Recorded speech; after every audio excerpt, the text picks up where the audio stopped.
I've got $3 billion a year, roughly, on their program and have been for a long time. Okay. Long Island, New York. Hello. Yes, good morning. Hello? Yeah, go ahead. Yes, I'd like to ask Gary, why doesn't he give his brother Phil a call and see if they could... All right, knock it off. Riverdale, Maryland. Hello. I'd like to say good morning to General Giuffrida. I served under him in Germany. I think that no finer man could have been selected and confirmed for the position that he's in. He's done a beautiful job, and he's done a good job of explaining what it's all about. Thank you very much, caller. Were you in the 508th? 508. My name is Anthony Wynn. I wrote you a letter when you first got the position. Oh, well, thank you. Yeah, that was a good tour we had together. We built a good organization there. I think that this team is really together, and you know your business. Well, thank you, sir, and you stay on the team. We need your help. Thank you. All right. Well, hello, Miami. Yeah, hi. Listen, I think we should have a civil defense program. Every country that's civilized has one. Even the Swiss, who are supposed to be neutral. You know, you can plan for any type of emergency. That's part of our national, defense and also civil defense. Now, down here in Miami, we use it a lot because we get hurricanes a lot.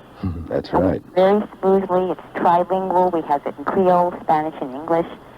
We help the old people off the beach. And we've used it a lot here. And they prepare us for it and everything. And I think a lot of people are afraid, nobody knows about nuclear war, but still, that doesn't mean we don't be prepared for any type of emergency. Even if some kind of guerrillas go across our border at Mexico, anything, floods, fires, hurricanes, tornadoes, we even get the sound on the TV every time we have a tornado watch down here. That's right. Thank you, caller. You've just given the basis for the whole program. I think a lot of people have too much fear and emotion, and they have to stop and think about it. Right on. Okay, thanks. Hello, Salt Lake City. Yeah. Right now we're having a lot of rain and more in abundance of it. We're having flooding. But I was wondering if we should maybe have like a drought, maybe a 7-year drought. Like in the Bible they had one of those, and it might just be, an act of God. Is there any food and water set aside for such things? I know we have oil storages, but I was wondering, do we have any food and water reserves? And I have another question along the same lines. The answer to your first question is no, I know of no food or water storage that's been set aside in anticipation of something like the 7-year drought. And certainly you're not going to get it nationwide. No, you're not. You're lucky in Utah. You've got an outstanding Senator, Jake Garn, who is very intimately aware of what FEMA is doing, and as a matter of fact, I was in contact with him today on the Salt Lake and the rains and floods out there. Well, the reason I brought this up is there's a man named Herbert W. Armstrong who's kind of a Bible preacher, and he's predicting that there will be a 7 to 10 year drought in North America, and he predicts that the Bible predicts it. So I was wondering from that, if it did come, our food would be very scarce. So would you exclude non-American citizens from what food reserves we did have, and particularly non-English speaking aliens? That's you're asking me a question. I'm not anywhere remotely interested in trying to exclude anybody in need from the things that we would have available. I hope nobody's preaching that kind of nonsense on the radio. Hello, Edgewater, Maryland. Yes, I was wondering, did you say, Mr. Giuffrida. Giuffrida, I'm so sorry. Did you say that FEMA would be implemented within the next year? Did I understand? No. No, I think he's talking about the IMES. Oh, IEMS? Yeah, the Integrated Emergency Management System. Well, that's not new. What that is that every agency of government, and FEMA is no different, is obligated to examine what it does, to retain those things that have worked well, and to change those things that haven't worked as well as they should, or as we had hoped they would, and to systematize, to put information management and response management into the same stream. And that's really what we're talking about on that. It'll take us about the end of this year. We'll have all of our pieces in place. Okay, I had a suggestion. One thing that I think everybody gripes about the current EDS is that one kilocycle tone. Yeah, I was complaining about that during the newscast. During the break, yeah, really. I was wondering, you're interested in making people more aware of FEMA and what they can do, and I was thinking, we've been using the kilocycle tone so long that people just kind of shut it off. I mean, you know, even when I hear it on the TV, I just shut the television off or turn the channel. I was wondering if you could go to some type of a tone chirp or something, more like the current alarm clock, something that would draw attention but not be so objectionable. Well, it's a good suggestion, and as a matter of fact, what we're doing right now is looking at new test systems that start from precisely your concern, because I tell you, that is a near-shatterer, and we're looking at that. Could you come up with a system? It would take, of course, it would take all kinds of cooperation from the manufacturers, but could you eventually come up with a system that would trigger the radio and the television set in the house? Yes. We're looking at that, too. Yes. Okay, you still there? Yes, I'm still here. Okay, I had one more question. Okay, you got 1 minute. Okay, thank you very much. I'm a disc jockey. I was wondering... I kind of thought that. Yeah, I did, too. Okay, say I'm on the air, and we do have an actual event, say it's a nuclear-type event. All disc, I live in the Baltimore-Washington corridor, and I probably expect that to look something like a crater if there is an all-out nuclear war. God forbid. Am I expected to remain on the air to provide the services and instructions to people along the EDS chain? Yes, you are. Okay, that's part of my job. That's part of your job as a disc jockey, and I would hope that it's an obligation that you would share with the rest of us. And you know, I call that role conflicts, and it's a real matter of concern, and you really have to do some soul searching. But what do you do? I mean, in my case, I have the same problem. Do I stay home, or do I head to my office to take charge of this system that the president has put me in charge of? And you have to address it for yourself. My decision is that I go to where I work. See, there's more to this business than you and I thought when we got into it, isn't there? Thank you, yeah, really. You want to give your station what's your call letter? WNAV. All right. Exactly. I thought you better get that on the air. Your boss would be very upset. You got all this network time and didn't identify the station. Okay, thanks. Columbia, South Carolina. Hello. Yes, good morning. How you doing? Great. I'm enjoying your show this morning. I'd like to make a statement to Mr. Giuffrida. Okay, if it's a short one. Okay, the military budget, I'd like to make an analogy of that. Let's say, Mr. Giuffrida, you are married, I assume, after you said you have Oh, yes, I'm married, and I have five children and 4 grandchildren. Okay, well, let's say that you were to give your wife, say, $500 and say, well, everything you don't spend before Sunday on a Friday, you'll have to turn back in May. Okay? Now, how much of a problem do you think she'd have spending $500? Well, my wife is in addition to being lovely and gentle, is a woman of integrity, and I would expect that she would go and use the criterion we've used in my family. We measure need to have and nice to have. Okay. Well, what I'm getting at is this. The military budget, it's set up on a quarterly basis, I believe. And the money that they're budgeted, allotted, that they don't spend, they don't receive the amount the next quarter, so they have to show sufficient spending. And I'm wondering who keeps the books on all of this. Everybody's keeping books on that, and it's not just in the Defense Department. You know, I urge you not to lead yourself or permit yourself to be misled into believing that everybody who works in government has got some kind of separate agenda or is not dedicated to trying to do the best that he can. I tell you, I'm a transient. When this administration goes, I'm gone. But I see all the people, and I tell you, caller, that the majority of the people are just as interested, just as concerned as you are about what we do with our national budget and with our country. It's their bucks, too, you know. How about the guy the other day whose job was not productive, $44,000 a year, and he has a protest, he quit. And, you know, I've been in Washington 15 years now.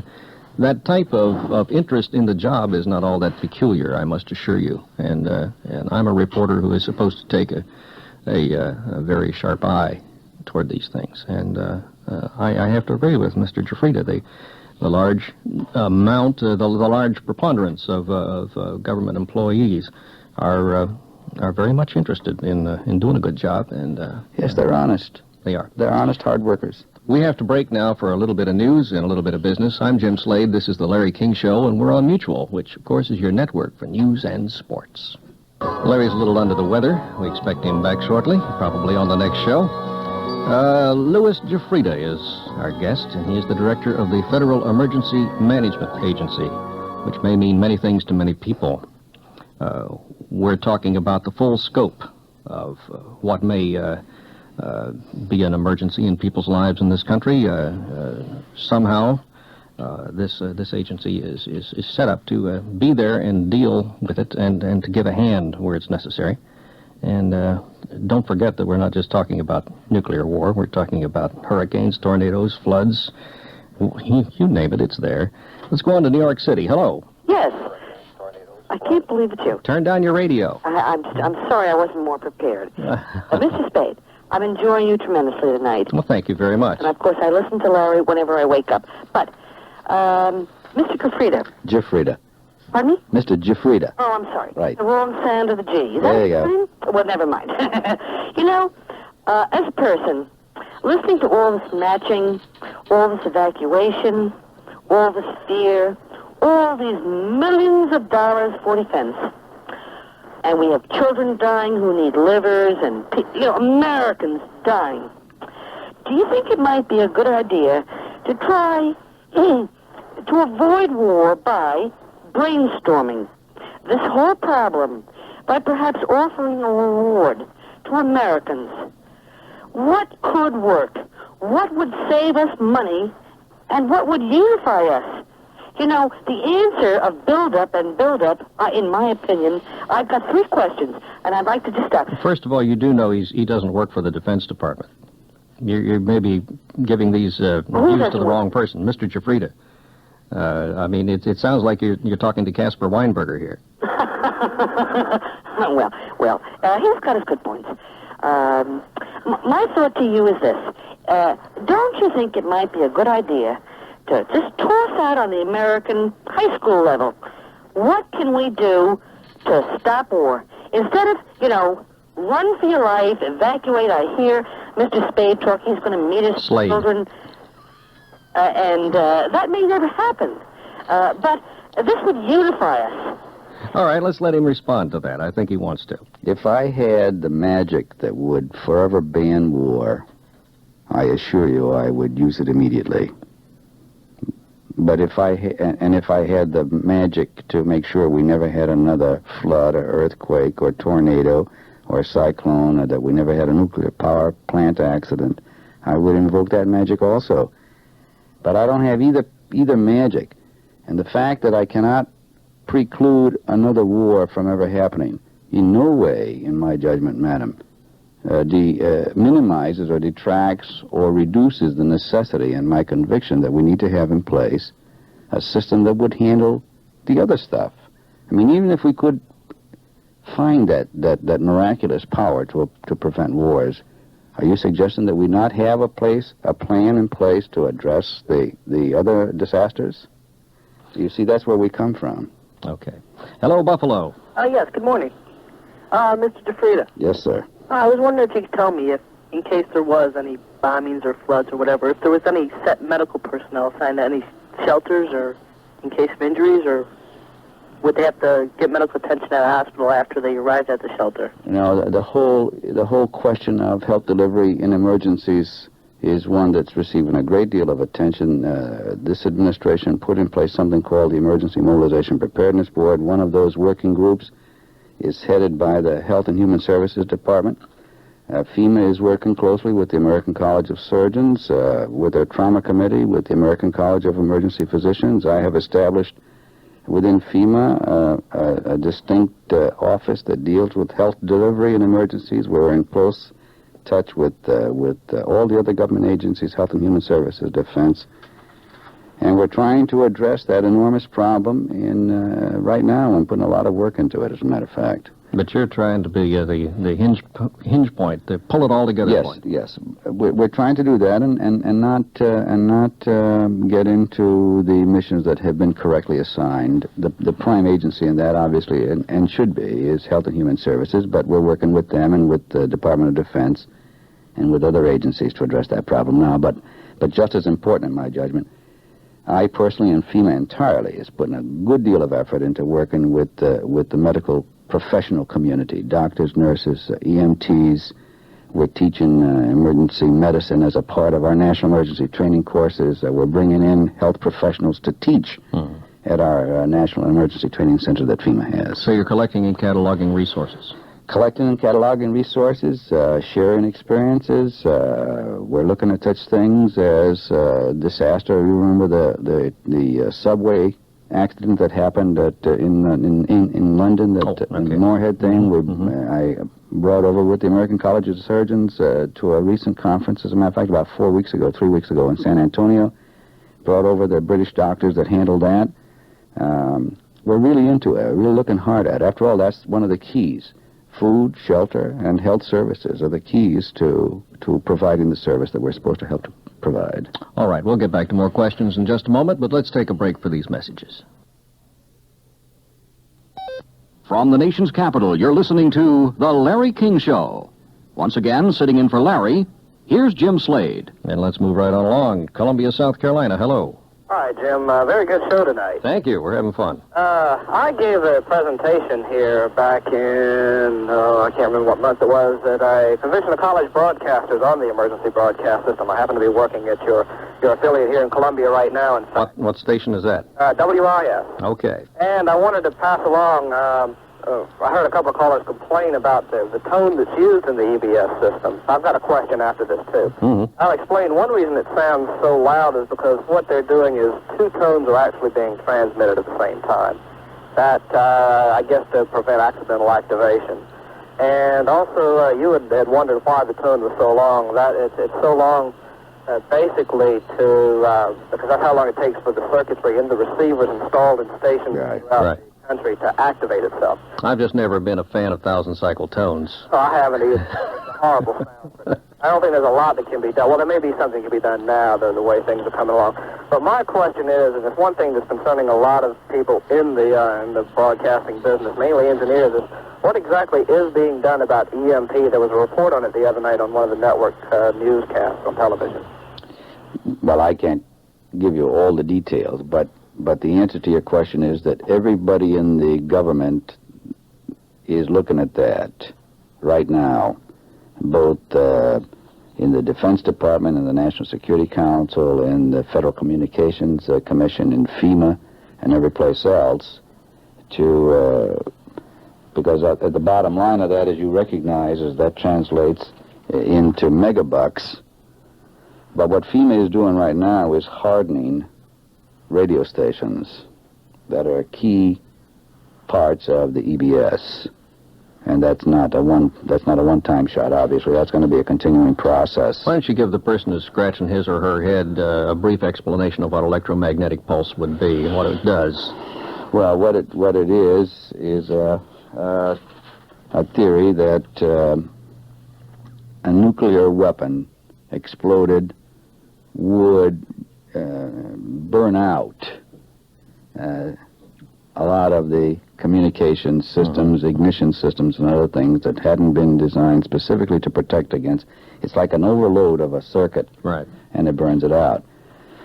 What FEMA's already done on the hardening, we've already hardened 600 stations. So we're really serious about it, even though not all the scientists, as the caller recognizes, agree on the extent of the EMP damage. Now, not every station in the country would be hardened. My golly, we're talking about, 9,000 radio stations? Yeah, about 9,300 and something, I think. But the selected big fellows that would be the crux of the system would be hardened. Well, we figure that we can harden 1/3 of the stations. We can still carry on an austere basis the basic missions of EBS, and that's the way we're going at it. Or everybody within the country would be within range of a signal. That's correct. Okay. All right, let's move along. Great Falls, Virginia, hello. Hello. In case of a nuclear war, we've said we wouldn't make the first strike. So the first strike would have to come from Russia or some other country. And they're not going to tell us they're going to drop a bomb. In case they did drop one on Washington, D.C., how could they evacuate?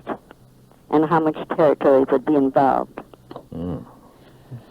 Well, if you were listening to the program earlier, madam, I said that we have sound basis to believe that we would have strategic warning, which is not a euphemism, but in fact describes our capability to monitor what's happening in the Soviet Union, or for that matter, in any other potential aggressors. You talking a couple days? And we're talking, 4 days, 5 days, 6 days, depending on the country involved.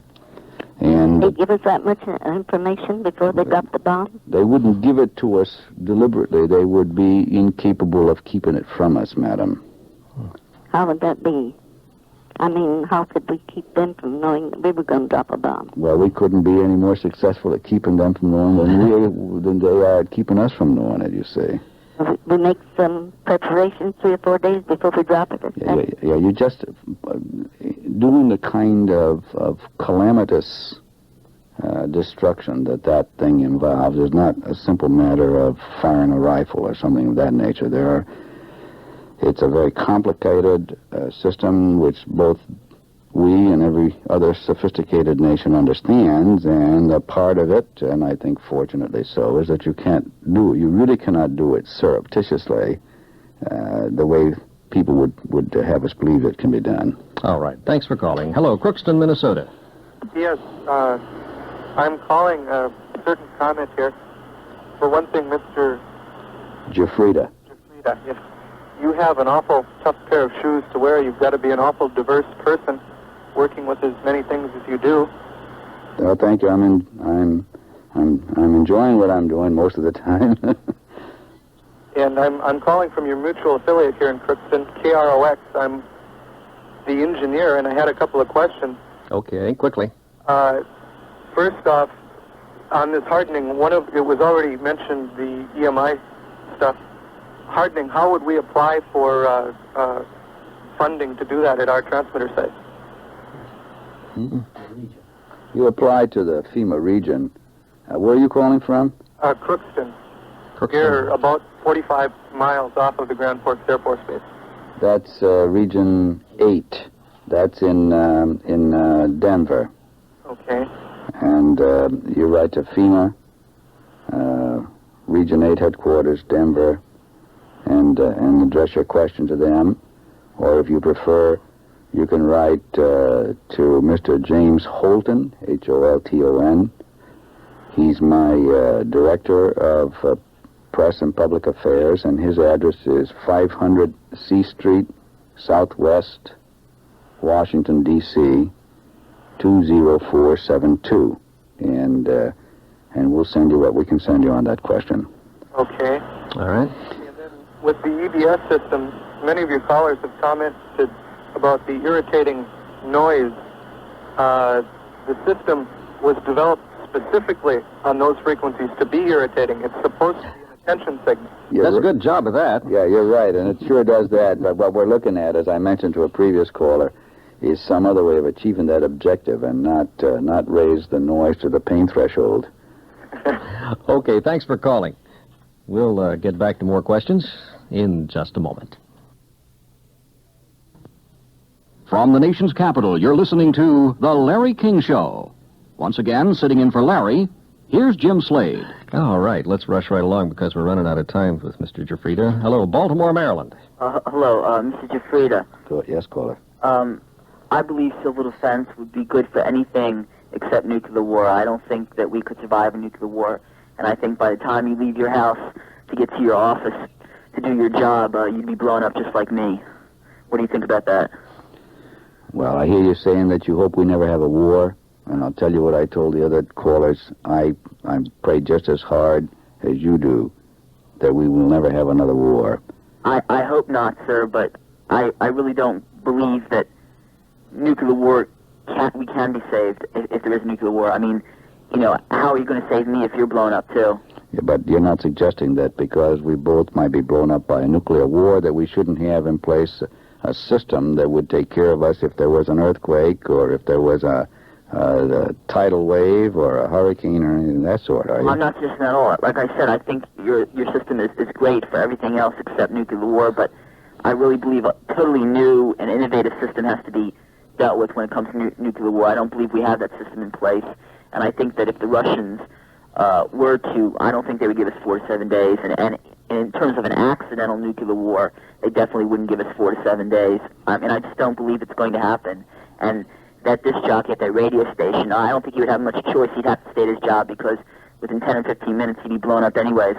Well, I can assure you that the administration in toto is doing everything it can and will continue to do everything it can, as any sensible human being would, to avoid war, but at the same time we will meet our responsibilities to have in place an emergency response system, an integrated system that will handle whatever the emergency happens to be, and pray to God we never have to use it for a war. You certainly don't want people not to try, that's for sure. Hello, Atlanta. Yes. I have 2 questions real quick for you, Jim, for your guest, that is. Okay.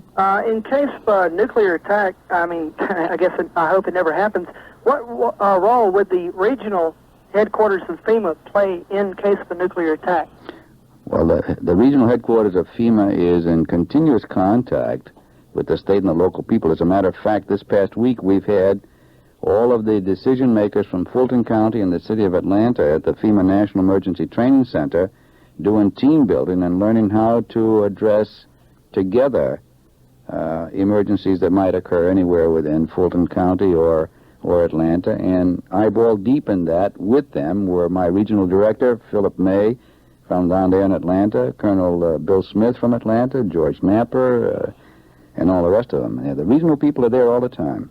Okay, my second question, basically about the regional headquarters here in Atlanta. I believe back in the early 70s there was an underground center built in South Georgia, Thomasville, I believe, and they started moving everybody up towards Atlanta. Why would they move the people from South Georgia away from a target site maybe to Atlanta, in downtown Atlanta, where, in case of a nuclear attack, something might happen? Well, that's a very complex issue, but the basic part of that issue is that it's easier to be effective and dollar-conscious and predictable if all of your assets are in one location rather than having some in the south part of Georgia and some in Atlanta. Yeah, but the basic problem I'm having, I'm doing some study on this, I must admit. I'm doing an essay on civil defense, so forth. Why move out of an area where there wouldn't be really the chance of being hit straight on by a nuclear attack, where in Atlanta you have Dobbins Air Force Base? Well, because, let me ask you, are you a FEMA employee? No, I wish I was. That's a good job. Well, because every day the FEMA regional headquarters is dealing with emergencies and with helping the state and the other states there to get ready for emergencies. The floods in Louisiana and Mississippi, the hurricanes in Texas, and the flooding in Florida. It just we took a cut in people and dollars in FEMA, a significant cut for an agency the size of ours. We were cut about 17 or 18%, and I'm trying to find a mechanism that will be sensitive to needless displacement of people, and at the same time put my assets where we get the most daily mileage out of them. Okay. Let's go on to Ontario, Canada. Hello. Hello. Yes, and Mr. Giuffrida. Mr. Giuffrida. Yes, ma'am. I'd like to just discuss for a second the question. Of course, I think everybody would want civil defense for all kinds of natural disasters or mechanical disasters. Mm-hmm. That covers the natural things and the man-made things. And I think there should be plenty of funding for it and enthusiasm for it, and I think most people really do feel that way. Yes, ma'am. But if you were, I asked the direct question because I belong to a community that has discussed this at very great length and for quite a few years, and some of the people in it have been through the Second World War, mm-hmm. the Hiroshima and all the rest of it.